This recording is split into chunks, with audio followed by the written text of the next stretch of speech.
All right, good morning, everybody. So, I have another word, and this one is your name is about to be called. And God was on me at 4 o'clock this morning to get this word out. So, this is definitely for somebody. Um, I'm going to start with my dream, right? So, God brought a dream back to me that I had last year. I was visiting a church, and it was my very first time there at the church. I had never been there before. I didn't know anybody at the church, and I guess it was like a Bible study class. So the Bible study teachers walking around passing out quizzes that they had taken from the class before, and she was saying my name. She was calling out Megan Clark, Megan Clark, and I'm looking around because I've never been at this church before. So why is she calling my name? So I'm looking around to see if there are any other Megans in there, and I was the only one. So I was shocked that she had a paper with my name on it, and it was even my handwriting. But I had never been there before, but it was definitely my handwriting on the piece of paper. And I also had a score of a 76 on the page. So I was talking to the lady next to me, and I was just like, there's no way that this is my paper, this is my test, because I've never been here before. And the lady says, well, you do believe in miracles, don't you? And that was the end of the dream. So y'all, let's just get into the revelation, because this is good. So me being a first time visitor represents a new environment, new season, or an unfamiliar platform, right? Just like what I'm doing here on TikTok.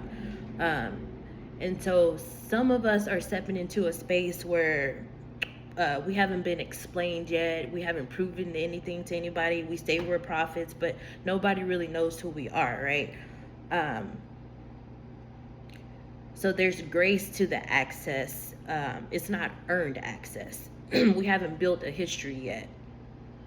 And the quiz that I took with my own handwriting, even though I never been there before, means that I was being assessed in private, not in the actual room, right? My obedience, my faith, endurance, my growth, it all represents being evaluated by God. So this reflects like my true self, not my public resume. Like, God was with me in the wilderness, and nobody else was. He saw my sacrifice, my depression, my discouragement, everything that I gave up. So this is like God handing me the keys, and people don't understand why. Like, why did he pick her? Why did he choose her? I've proven myself to God, so it doesn't matter, what other people think or how they feel about him promoting me or him promoting you. My name being called was about identity and authority. It was a summons, right? A lot of your names are about to be called. I was looking around for another Megan, and I was so confused, but there was nothing to be confused about. Like, they were calling me. We're looking for you.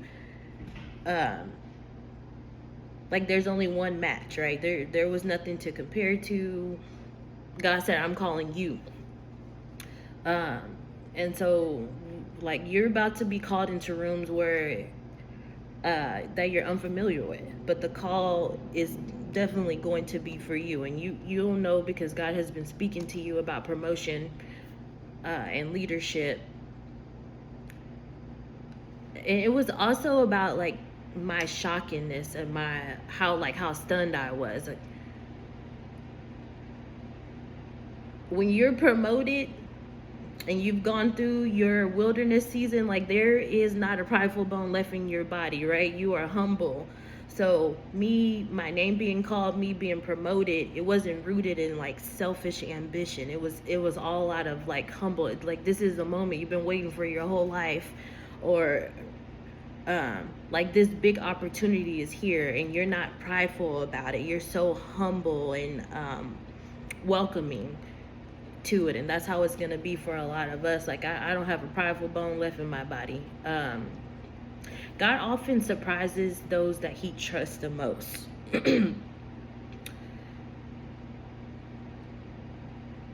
I know my process was grueling. It was tough, but yeah. Oh, okay. And then the woman that was sitting beside me, she says, "You do believe in miracles, don't you?" She was representing a witness. So, uh, outsiders recognizing what insiders might question, right? Some people are going to see the calling on your life before you even open your mouth. They're going to witness your gifts, your wisdom, your insight, things that you know that God has shared with you that other people don't know. People are going to notice that. God is saying, you believed me in private, now believe me in this manifestation. Like, your name is about to be called and there will be witnesses. This is going to be a public promotion.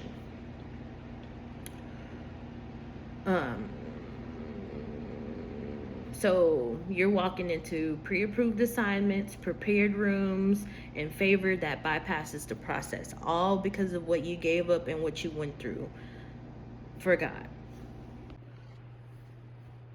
Okay, so I mentioned before the 7 mountains of influence, and that is just God's way of making sure that there is no place or space where His Spirit is not active, because it is His wish for everyone to come back to Him. So the new preachers and teachers are going to look like me. They're not going to be dressed in suits and ties. They're not going to stand in the pulpit. Church is not going to be limited to just Sundays. God needs people that can reach the people outside the church, right, and bring them in. So the new structure of church culture is going to look completely different. It's going to look like community centers. It's going to look like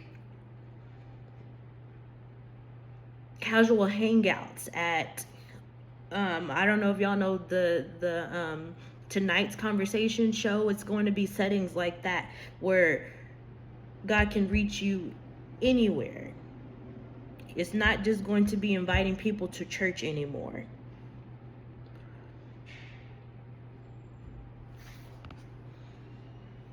And I know y'all know the saying that God equips the called. So it don't matter if you're a Bible scholar or not. Like, if He calls your name, just know that there's nothing to be afraid of, because He is going to equip you. And the Bible verse that He gave me is in Isaiah 22:20 through 22. And it says, "And then I will call my servant Eliakim, son of Hilkiah, to replace you. I will dress him in your royal robes and will give him your title and your authority. And he will be a father to the people of Jerusalem and Judah. And I will give him the key to the house of David, the highest position in the royal court. When he opens doors, no one will be able to close them.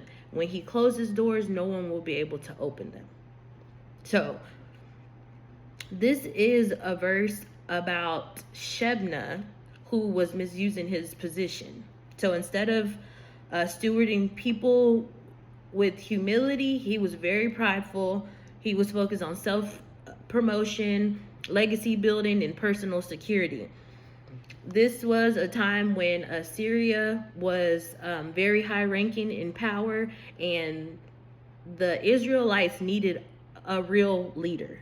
And Shebna was not being that. So Shebna got demoted, and Eliakim was introduced as someone God could trust with the weight.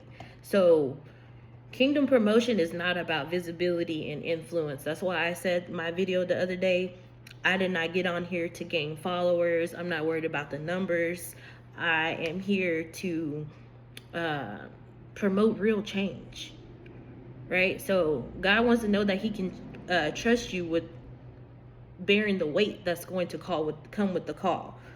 That's why in the wilderness, He had things hitting you left and right, trying to build your capacity. I posted another word that He was enlarging your capacity, right? So if you feel like everything is heavy right now, you're getting hit left and right, it's one thing after another, just know that He's enlarging your capacity right now. So Shebna was demoted, His leadership no longer reflected God's heart. His authority was being used for self-service, not the service of the people.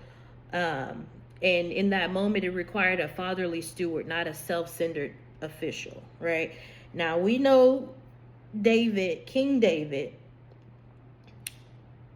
was a man after God's own heart. He didn't make a lot of good decisions, but God used him because he could trust him with his people. He saw David's heart, and he chose him as king for that reason.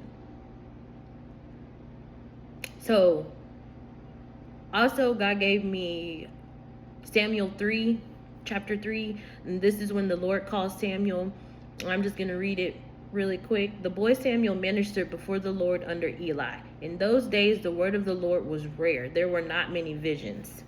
One night, Eli, whose eyes were becoming so weak that he could barely see, was lying down in his usual place. The lamp of God had not yet gone out, and Samuel was lying down in the house of the Lord where the ark of God was. Then the Lord called Samuel.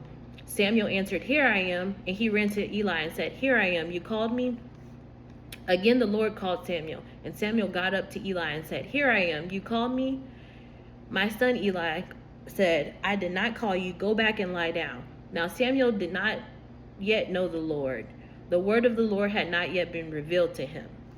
A third time the Lord called Samuel, and Samuel got up and went to Eli and said, "Here I am. You called me?" Then Eli realized that the Lord was calling the boy. So Eli told Samuel, "Go and lie down, and if he calls you, say, 'Speak, Lord, for your servant is listening.'" So Samuel went and lay down in his place. The Lord came and stood there, calling as the other times, "Samuel, Samuel." Then Samuel said, "Speak, for your servant is listening." And the Lord said to Samuel, "See, I'm about to do something in Israel that will make the ears of everyone who hears about it tingle." Come on, somebody. So your name is about to be called. God has been speaking about preparation. Get ready, because it's coming. Your promotion is here now. Your name is about to be called. And let me just make sure I said everything. Yep, I think that's it. So God transitions leaders when character can no longer support the calling. Authority in the kingdom is about stewardship, not status. So I hope that blessed y'all. Comment in the comment section below if this was confirmation for you. I love y'all so much, and I'll talk to you later. Bye. God was working it out so that you would be in alignment with his will. Okay? It was all working out for your good. God called you first in the spiritual realm. Okay, this was a predestined calling on your life. But now your name is about to be called in this physical realm. Your name has been being talked about in rooms of stature with prominent people. Okay, so you've boarded the plane. You have been waiting for takeoff. And family, you're about to take off. Okay, no more waiting room. Your name is being called. Okay.